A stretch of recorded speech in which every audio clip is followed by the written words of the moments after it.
హరి ఓం. శ్రీకృష్ణం వందే జగద్గురు. తేజస్సుని ఈ విధంగా గురువుగారు మంచి చెడులు రెండు ఉన్నాయి. మరి మంచిని సులభంగా గ్రహించగలుగుతారా, చెడుని సులభంగా గ్రహించగలుగుతారా మానవుడు అని అడిగి, అమ్మ తల్లి,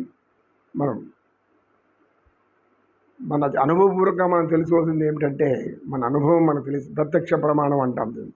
ప్రత్యక్ష ప్రమాణం అంటే అనుభవిస్తే కానీ మనకు తెలియదు ఏ విషయమైనా సరే, అది కష్టమా, దుఃఖమా, బాధ, సుఖమా, ఆనందమా అని.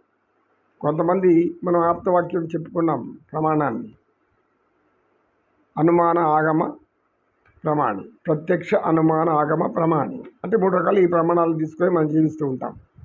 కనుక అనుమాన ప్రమాణం అనేది సహజంగా అందరినీ మాయలో పడేస్తుంది.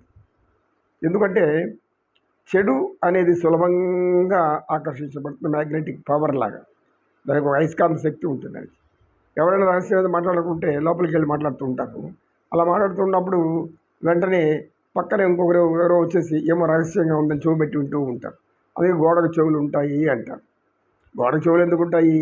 మన చెవి గోడ కానించడం వల్ల ఆ గోడ వింటుందనే భ్రమలో వీళ్ళు ఉంటారు. వాళ్ళు కూడా గోడ చెవులు ఉంటుంది కానీ రహస్యంగా మాట్లాడుకోవాలని గుసగుసలా మాట్లాడుకుంటారు. ఈ గుసగుసలు అనేటివి ఎట్టన్నా ఇనేస్తారు పాము చెవులు అంటోళ్ళు. పాము చెవులు ఉండవు కదా, అట్లా అలా వెంటనే అతి రహస్యం బట్టబయలు అనేటువంటి సామెత కూడా వచ్చేస్తుంది. ఎంత రహస్యంగా చెప్పినా అది వెంటనే తెలిసిపోతుంది అందరికీ, ఎందుకు గోడకు చెవులు ఉంటాయి. ఇలా అనేక మంది వాళ్ళు మరుగుని చెప్పుకుంటే, అందరి మీద చెప్పుకుంటే ఏమైంది ఆ సమస్యని కుటుంబంలో ఇలా ఉంటుంది. అంటే మంచి సులభంగా ఎవరు కూడా గ్రహించలేరు, మంచిని సులభంగా తెలుసుకోలేరు. ఆ మంచిని తెలుసుకోవాలంటే కొంత సమయం పడుతుంది, నిజం నిలకడ మీద తేలుతుంది అనేటువంటి సామెత కూడా ఉంది. కనుక నిలకడగా అంటే మీ సహనం కావాలి, ఓర్పు కావాలి, దానికి తగిన సంయమనం కూడా మనలో ఉండాలి. అప్పుడు మాత్రం నిజం తెలుస్తుంది. ఎందుకు? దాని సమయం తీసుకుంటుంది. కానీ చెడు వెంటనే అర్థమైపోతుంది అందరికీ. చెడుని సులభంగా గ్రహిస్తారు. చెడుని ఆచరించాలని పడి అందులో పడి బురద గుంటలో కాలు పెట్టినట్లు అవుతుంది.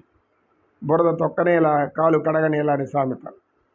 కాబట్టి బురద గుంట అని తెలిసినా దాంట్లో పెట్టేది, కానీ పెట్టాలి. ఎందుకు? ఏమో అక్కడ ఏమన్నా ఉంది, ఏమో బురద గుంటలో వజ్రాలు ఉండొచ్చు, రత్నాలు ఉండొచ్చు, మాణిక్యాలు ఉండొచ్చు. అంటే ఇలా తప్పులు, ఇలా అబద్ధాలు, చెడు అనేటివి ఈ గుణాలు త్వరగా ఆకర్షిస్తాయి ప్రతి మనిషిని కూడా. అంటే వ్యతిరేకమైన ఆలోచనలు అంటాం దాన్ని, నెగటివ్ యాటిట్యూడ్, నెగటివ్ థాట్స్. ఇదే మనల్ని మానసిక రోగానికి గురి చేసేది.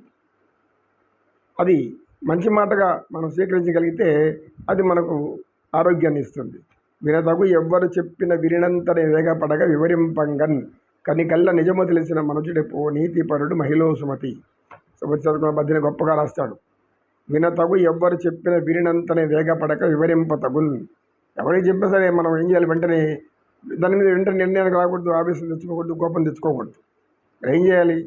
వినతగు ఎవ్వరు చెప్పిన విరినంతనే వేగపడక, తొందరపడకూడదు.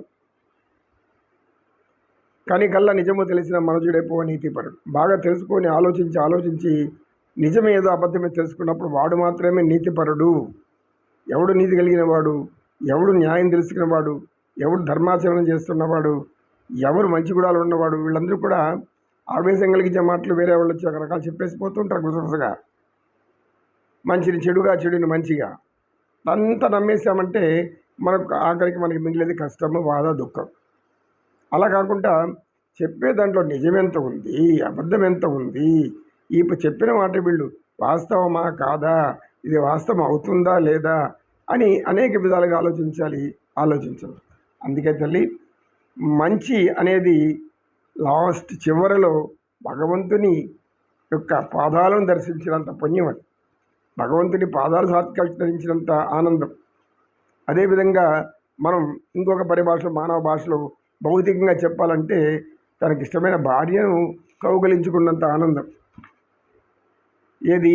అన్ని నిజాలు తెలుసుకుంటే అది మంచి, అది ఆనందం ఇస్తుంది. అలా కాకుండా ఇంకొక దారిలో పోతే అది మనకు మంచిది కాదు, దుఃఖాన్ని ఇస్తుంది, బాధ వస్తుంది, అనేక రకాల సమస్యలు కూడా వస్తుంది. నీ భార్యను నువ్వు కౌగులించుకో, అంతేగాని ఎవరో ఎందుకు పట్టుకొని ఆనందిస్తావు? తప్పు కదా. కనుక ఇవన్నీ మనం గ్రహించాల్సినటువంటి సత్యాలు. జీవిత సత్యాలు అనేక ఉంటాయి. నీవు చెప్పినట్టుగా మంచి ఆకర్షించలేనటువంటి స్థితి కంటే చెడు సులభంగా ఆకర్షిస్తుంది. ఇది సుమతి పద్యంలో ఉండే భావం. ఓం నమో నారాయణాయ. అజ్ఞానినామయ దోషాన శేషాన్విత మరి చమషత్వం చమషత్వం శేషయసి కామని.